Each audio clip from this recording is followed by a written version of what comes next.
Halo semua, welcome back to Yunus Education. Di sini kita akan belajar seputar hal edukatif yang datang dari dunia pendidikan. Pada video kali ini kita akan kembali membahas mengenai rincian nominal THR dan juga gaji ke-13 tenaga honorer. Namun seperti biasa sebelum lanjut ke video, jangan lupa terus dukung kami dengan cara subscribe, like, komen, dan share video ini. Serta jangan lupa juga aktifkan lonceng notifikasinya agar teman-teman bisa mendapatkan update video terbaru dari Yunus Education. Oke baik, langsung saja mari kita simak penjelasan pada video berikut ini. Lagi-lagi pembahasan mengenai nominal uang akan selalu membawa nuansa yang berbeda. Bicara soal nominal gaji ke-13 dan THR selalu menjadi pembahasan yang hangat di kalangan masyarakat. Apalagi kali ini tenaga honorer yang berkesempatan mendapatkan gaji ke-13 dan THR telah diberikan bocoran terkait nominalnya. Ada 5 kategori yang dinyatakan bisa mendapatkan gaji ke-13 dan juga THR. Bahkan angkanya menyentuh 2 digit.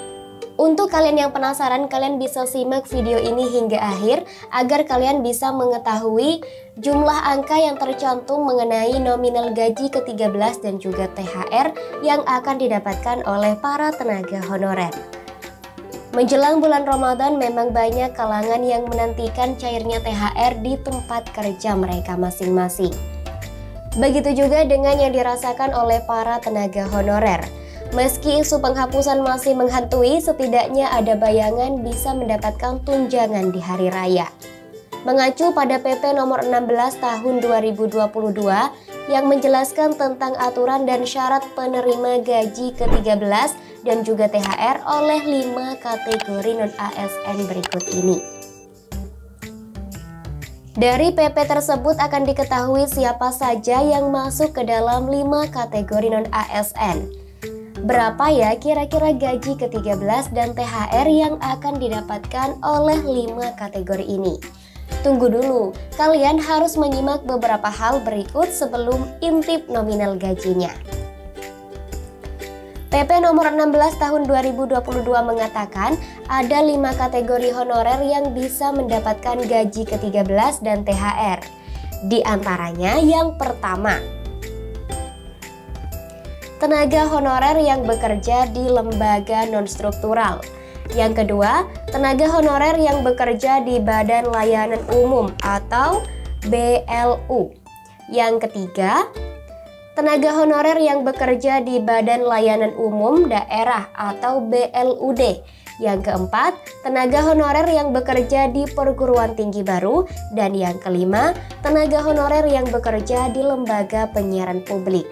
Dari kelima kategori di atas, kalian juga perlu mengetahui seperti apa syarat yang harus dipenuhi untuk bisa mendapatkan gaji ke-13 dan juga THR.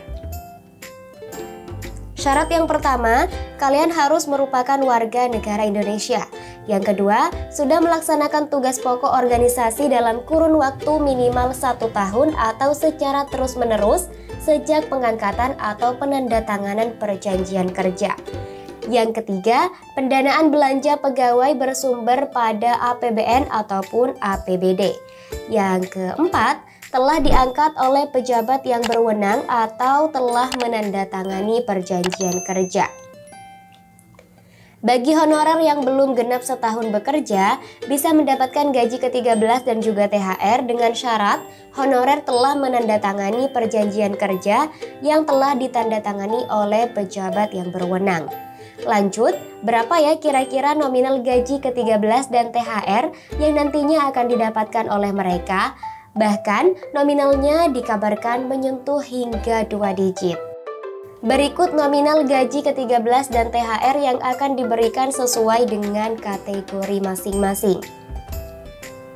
Yang pertama, pegawai non-ASN di lembaga non-struktural dan pejabat yang memiliki hak keuangan setingkat dengan eselon. Eselon 1 atau pejabat pimpinan tinggi utama atau pejabat tinggi madya mendapatkan dengan besaran Rp19.939.000. Eselon 2 pejabat pimpinan tinggi pratama mendapatkan Rp14.702.000. Eselon 3 atau pejabat administrator mendapatkan sejumlah Rp8.987.000. Eselon 4 atau pejabat pengawas mendapatkan Rp7.517.000. Lalu untuk yang kedua, pegawai non-ASN yang bertugas di instansi pemerintah termasuk lembaga non-struktural dan perguruan tinggi negeri baru berdasarkan pada Peraturan Presiden Nomor 10 Tahun 2016 sebagai pejabat pelaksana dengan jenjang pendidikan berikut. A. Pendidikan sekolah dasar atau sekolah menengah pertama atau sederajat dengan masa kerja sampai dengan 10 tahun akan mendapatkan sejumlah Rp3.219.000. Masa kerja di atas 10 tahun sampai dengan 20 tahun akan mendapatkan Rp3.613.000.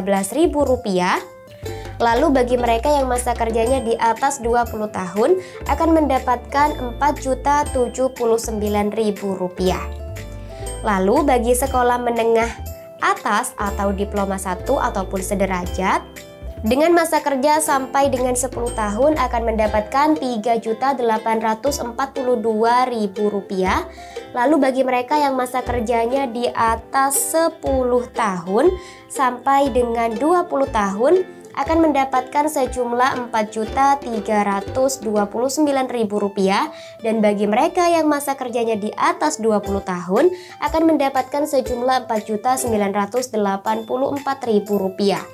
Lalu, bagi yang diploma 2 atau diploma 3 ataupun sederajat akan mendapatkan Rp4.138.000 bagi mereka yang masa kerjanya 10 tahun.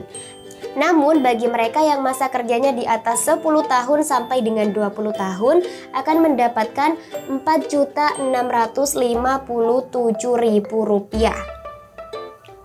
Dan bagi mereka yang masa kerjanya di atas 20 tahun akan mendapatkan sejumlah Rp5.397.000.